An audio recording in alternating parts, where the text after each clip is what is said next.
Welcome to the deep dive. Let's just start by taking a moment, right here, right now, just pause. Forget the to-do list for a second. Forget what you think you should be figuring out. Just notice the weight you might be carrying. We're going deep today into this particular kind of exhaustion. It's that drain, not from too little sleep necessarily, but from holding together so many different versions of yourself all at once. Yeah, it's less like just being tired and more like internal friction. That's really it. Yeah. I feel that deeply. There's the part of me, the professional one, keeping everything running smoothly, holding it all together. And then there's this other I that is just done, completely spent, wants to just stop performing. And realizing that the one in control is also the one feeling controlled. Well, that's where it really starts to hurt, doesn't it? Exactly. And what's fascinating is the sources we're drawing on here, they don't really push us to fix that fight inside. It's more about noticing it. So our mission today really is just to be an observer, to sort of map out that internal landscape, to see who is actually speaking when you say that simple word, I. So let's unpack that collision, because it happens constantly, right? Dozens of times a day, maybe even before we really notice. Some kind of demand comes in, an email maybe, or a text, or even just an internal pressure, like remembering a deadline. What happens right then? Oh, it's instant chaos. It's like this internal scramble. 3 different voices, maybe more, rushing to grab control. Right. And the guides we're looking at often point to 3 really common ones in this kind of internal drama. First up, almost always, is the pleaser. You know this one. It's that part that learned really early on, maybe, that being agreeable equals survival. It's the part typing, yes, absolutely, happy to help with a smiley face, before you've even checked your calendar. Because deep down, there's this belief, maybe unconscious, if I smile, if I say yes, they won't abandon me. But it feels like a performance, even as you type it. Because right behind that, yes, you can almost hear this other whisper, can't you? That's the second voice, the vulnerable child maybe. And that part is often terrified. It's whispering the raw truth. Oh no, I can't handle this, or I'm scared, I just need to rest. It's the part that feels small under pressure. And then, because that vulnerability feels dangerous, the system kind of panics. And the third voice slams down, the manager, or sometimes people call it the inner critic, the drill sergeant. Stern, demanding. Its job is immediate correction. Stop being so weak. Pull yourself together. Everyone else can handle this. Show weakness, and you're out. Pure pressure. And this whole exchange happens in seconds. The pleaser acts, the manager silences the child, you hit send on the email or whatever. And then comes that feeling. That's the real friction, isn't it? A kind of numbness, followed by this quiet shame, maybe a tightness in your chest or throat. You just acted without real consent. And you're left wondering, okay, if all these parts are fighting inside me, where am I in all this? Which one is the real me? And that question, that's the doorway, that's the critical turning point. Because the real beginning of sorting this out isn't about making one voice win or silencing the others. It's the moment you realize you are not your voices. You're not the pleaser or the child or the manager.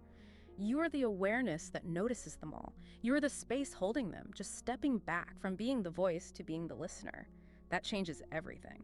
So once we kind of anchor in that awareness, the next step is to shift focus away from the mental chatter, down into the body. This is about awareness at direct contact. So I'd invite you, just listening now, drop your attention lower. What's actually happening in your physical self? Are your shoulders tight, jaw clenched? Is there a knot in your stomach? Just notice. Yeah, and when I first started doing that, I just labeled it all stress, generic stress. But what's so powerful here is realizing these physical sensations are often way more specific. They're described as frozen energy. Let's unpack that a bit, because it ties right into this core idea from Gestalt, the cycle of experience. See, the natural flow is pretty simple biologically. You feel a need, hunger, rest, safety, whatever.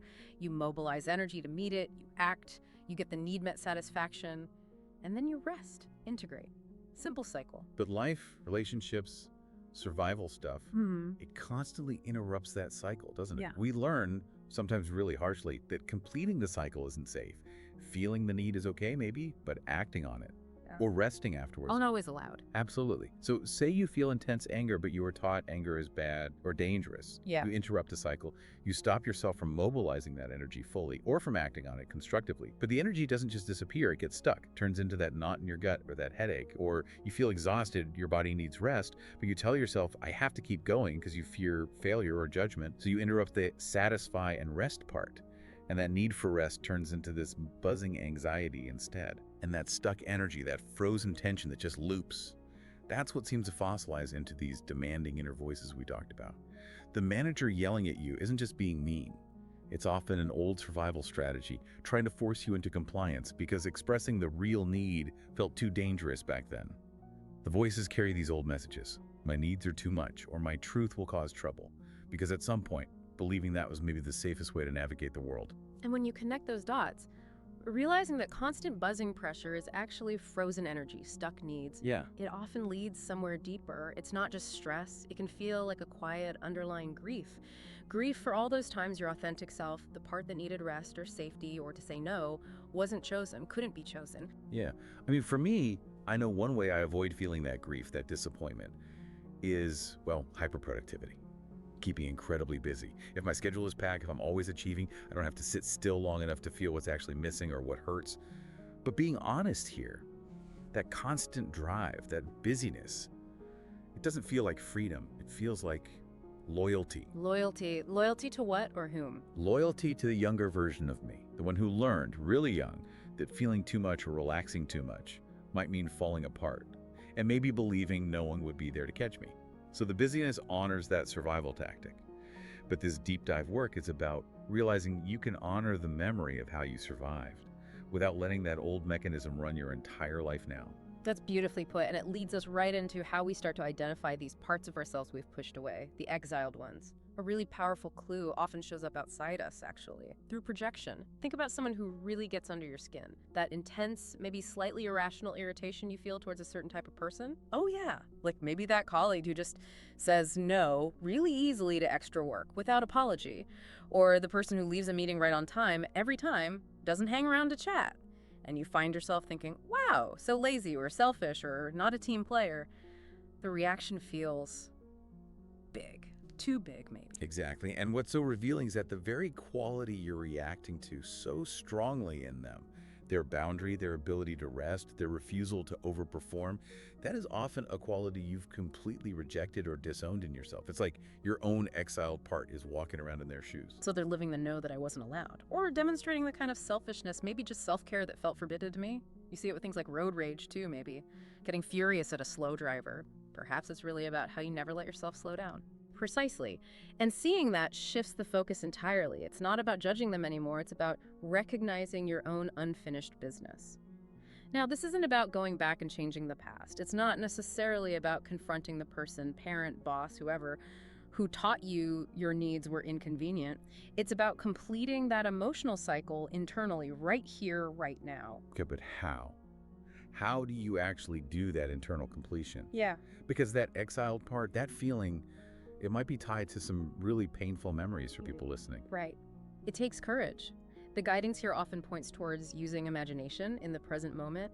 You bring to mind that younger self, the one who is dismissed or shamed for being too sensitive or needing too much. You picture them gently. And then internally, quietly, in your own mind and heart, you offer the words that were needed back then. So not just thinking about it, but actually speaking to that part. Like, I see you now. You didn't deserve to be dismissed like that. It was brave of you to feel what you felt, things like that. You don't have to carry this alone anymore. Exactly that. You're finally providing the recognition, the validation, the safe holding that part needed back then but couldn't get. And the profound insight is that the message wasn't really ever for the external person from the past. It was always for the part of you waiting to be seen and accepted by your own adult self. Yeah. That internal dialogue, that compassionate connection, that's where the integration really starts to happen. And if we look ahead at the outcome of this, often deep and sometimes painful work, the voices don't just magically disappear. They probably won't. They shouldn't, really. They carry important information, history. But the relationship you have with them changes completely. Okay, that's important.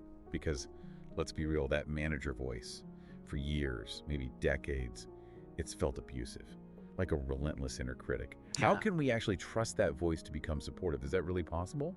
Or is it just like putting a nicer name on the same old tyranny? That skepticism is healthy. It's vital, actually, because it's not a switch you flip. It's not instant. It happens through patient, consistent, non-judgmental awareness. The manager, who used to scream, "Why aren't you better? Try harder," driven by pure fear. It slowly, gradually starts to realize that the old fear tactics aren't needed in the same way anymore. As you, the awareness, hold that fearful manager part with some compassion, its tone can soften. It might eventually transform into a genuine question, still protective maybe, but rooted in care. Okay, it looks like you're struggling. Do you need support? Can I help organize things so you can actually rest? Wow, okay. That shift feels massive. Yeah. And the vulnerable part, a child. The trembling voice, it doesn't have to be hidden or pushed down anymore. It can just say, I'm scared. And you, the awareness, can meet it with simple acceptance. Yeah, I know you are. And that's okay. We can be scared and still be here. So the goal isn't some perfect closure where everything is neat and tidy and contradictions vanish. It sounds more like presence. Exactly. The inner war can stop. Not because one side won, but just because the fighting itself ceases. You withdraw from the battle. And yes, you'll still have hard days. Days manager yells. Days the child trembles. Of course. But the fundamental habit shifts. Away from self-abandonment, hiding or hating the parts you don't like, towards a deep, genuine curiosity. So instead of that old loop, ugh, what's wrong with me for feeling this way? You learn to pivot. You ask that radical question. Okay, what's alive in me right now? What's this feeling, this voice actually pointing towards? What need is underneath this? Yeah. And then you just listen. Not to fix it immediately, but just to be with it all. The whole messy symphony. It's a revolution, but it's a quiet one. It happens inside. It's about changing your relationship with yourself. And it really just requires that willingness to feel, to turn towards your inner world not as a judge, but as a witness, and maybe eventually as a friend. So maybe the invitation for everyone listening is just, you don't need all the answers to begin this. You don't have to have it all figured out. You just need the willingness to pause, to breathe, and to start listening, really listening to that complex, often noisy conversation happening inside you. These voices aren't mistakes. They're not glitches in the system. They are pieces of your history, echoes of how you survived, all of them just waiting to finally be met and seen and held by the one person who can truly integrate them, which is you. Yeah, fragmentation might just be part of being human. But choosing to befriend those fragments, choosing integrity, that feels like the path forward. So as you move through your day, maybe just carry this question with you, not to find a definitive answer, but just as something to notice, a provocative thought. What if these internal voices aren't actually the problem? What if they're the path? What if every single time that little phrase, I should, pops into your head? What if that's actually an invitation?